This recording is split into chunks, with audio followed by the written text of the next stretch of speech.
¿Cómo pasó Roma de levantar murallas que desafiaban el tiempo a ser devorada por su propio ejército? ¿Cómo un imperio que parecía indestructible terminó sumido en guerras internas, emperadores efímeros y una economía en ruinas? La respuesta se esconde en la historia de los antoninos y en el oscuro siglo III, cuando la grandeza de Roma empezó a resquebrajarse desde dentro.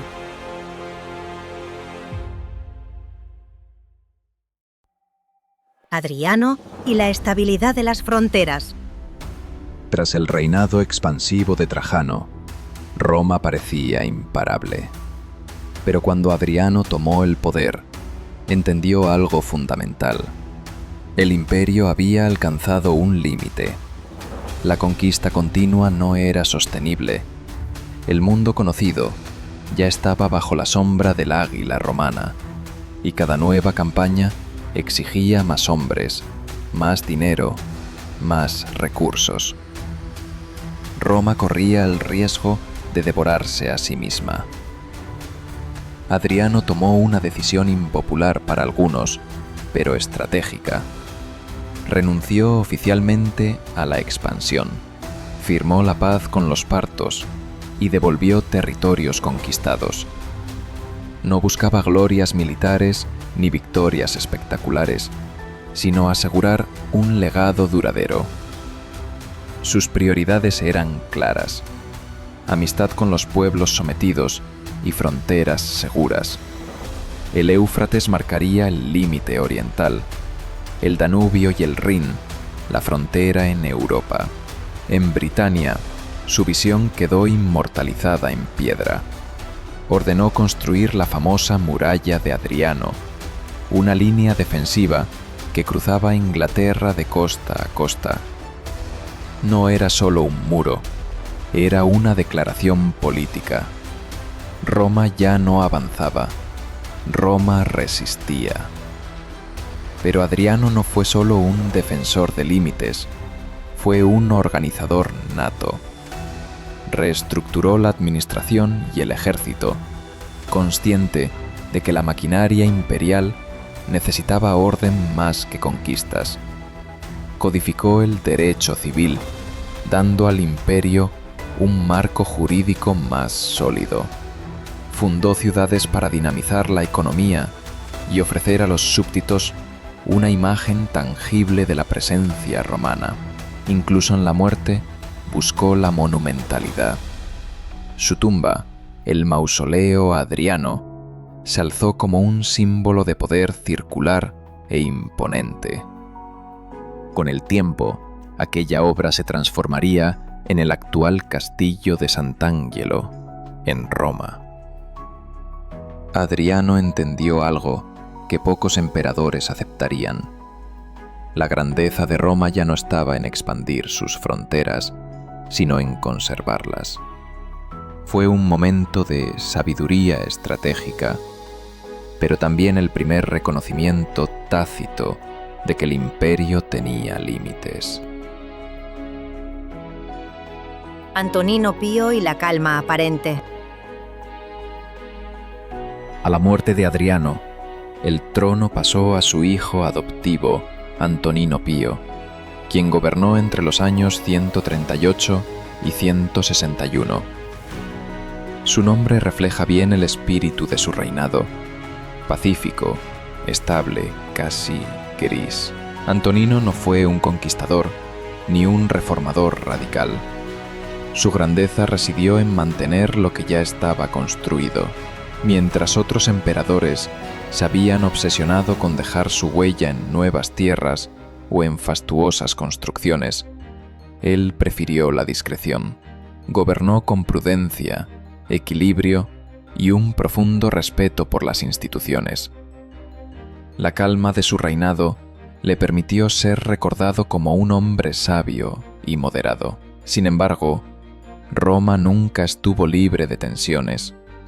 Una vez más, los partos, ese persistente enemigo oriental, descrito por los romanos como un grano purulento que jamás dejaba de supurar, volvieron a poner a prueba la aparente paz.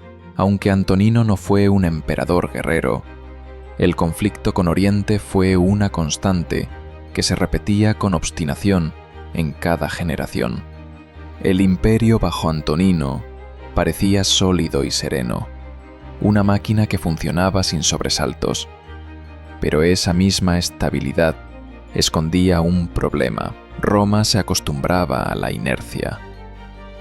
Con Antonino, el imperio vivía en equilibrio, aunque en silencio comenzaban a gestarse las fracturas que pronto estallarían. Marco Aurelio, Lucio Vero y el peso de las guerras. La serenidad de Antonino Pío llegó a su fin en el año 161. Lo sucedieron dos hombres en el poder: Marco Aurelio, el filósofo, y Lucio Vero, un militar de carácter muy distinto. Era el inicio de una diarquía singular. Roma parecía estable, pero la realidad era mucho más dura. Apenas iniciados sus gobiernos, el imperio volvió a enfrentar a su viejo enemigo del este, los partos. Esta guerra se prolongó durante años, agotando recursos y hombres. Mientras tanto, en Europa, los pueblos germanos presionaban con creciente fuerza en el Rin y el Danubio.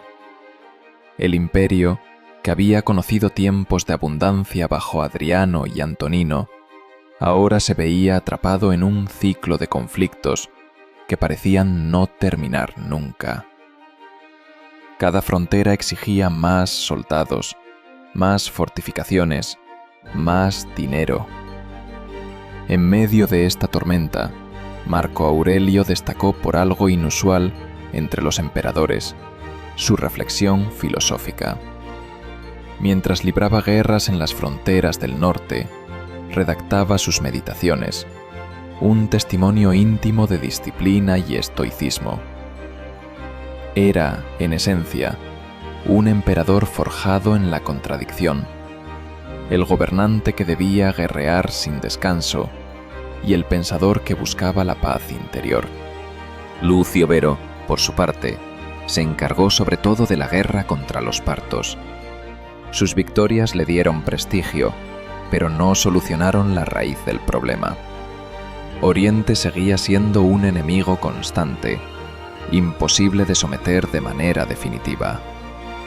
Con Marco Aurelio y Lucio Vero, Roma resistía, pero a un alto precio. El imperio sobrevivía gracias a un esfuerzo sobrehumano, drenando sus recursos y su población. La filosofía del emperador contrastaba con la brutalidad de las batallas. Era un tiempo en que Roma aún brillaba, pero su luz ya mostraba las primeras sombras del agotamiento. El desastre de Cómodo. Cuando Marco Aurelio murió en el año 180, Roma esperaba que su legado filosófico y de disciplina pasara a la siguiente generación. Pero su sucesor fue su propio hijo, Cómodo. Con él todo cambió. Cómodo carecía de la prudencia de su padre y de la disciplina de los antoninos. Gobernó con un temperamento caprichoso, arrogante y profundamente hostil hacia el Senado. Esa enemistad fue su perdición, porque los historiadores romanos, en su mayoría prosenatoriales, lo retrataron como un tirano cruel y despilfarrador, y no estaban del todo equivocados. Cómodo convirtió la dignidad imperial en espectáculo. Se presentó a sí mismo como gladiador, luchando en combates amañados, donde la sangre derramada estaba calculada para enaltecer su figura. Para un romano no existía mayor indignidad. El emperador, señor del mundo, rebajado al nivel de un luchador de circo. El cine moderno tomó esta imagen y la inmortalizó. En Gladiator 2000, Ridley Scott lo presentó como el villano absoluto, asesino del ficticio Máximo Décimo Meridio. Pero la historia real fue diferente. Cómodo no murió en la arena, sino estrangulado en sus aposentos por conspiradores que buscaban un emperador más sensato. No lo encontraron. El año 192 fue testigo del caos. 4 emperadores se sucedieron uno tras otro, cada uno eliminado por su sucesor. Así terminó la dinastía antonina, considerada la más ilustre de Roma. Con Cómodo, Roma cruzó un umbral. De la estabilidad de Adriano y la sabiduría de Marco Aurelio, se pasó al desorden, la intriga y la inestabilidad. La máscara de grandeza comenzaba a resquebrajarse.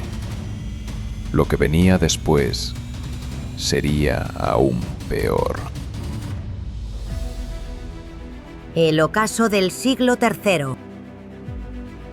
Tras la caída de los antoninos y el desastre de Cómodo, Roma entró en una nueva etapa, un tiempo en el que los problemas ya no provenían solo de las guerras externas, sino de un deterioro profundo dentro de la propia sociedad. Las élites romanas comenzaron a perder su fuerza demográfica. La natalidad de las clases dirigentes cayó en picado, no por falta de actividad sexual, que abundaba más que nunca, sino porque las parejas jóvenes habían adoptado una mentalidad comodona. Evitaban el matrimonio y huían de la responsabilidad de tener hijos. Un censor del siglo I lo había advertido con amarga ironía. El matrimonio es una fuente de desdichas, pero no por ello hay que dejar de casarse. Es un deber cívico. Al mismo tiempo, la economía se desplomaba. La agricultura se empobreció por falta de mano de obra. Las carreteras, orgullo del imperio, quedaron en mal estado por ausencia de reparaciones.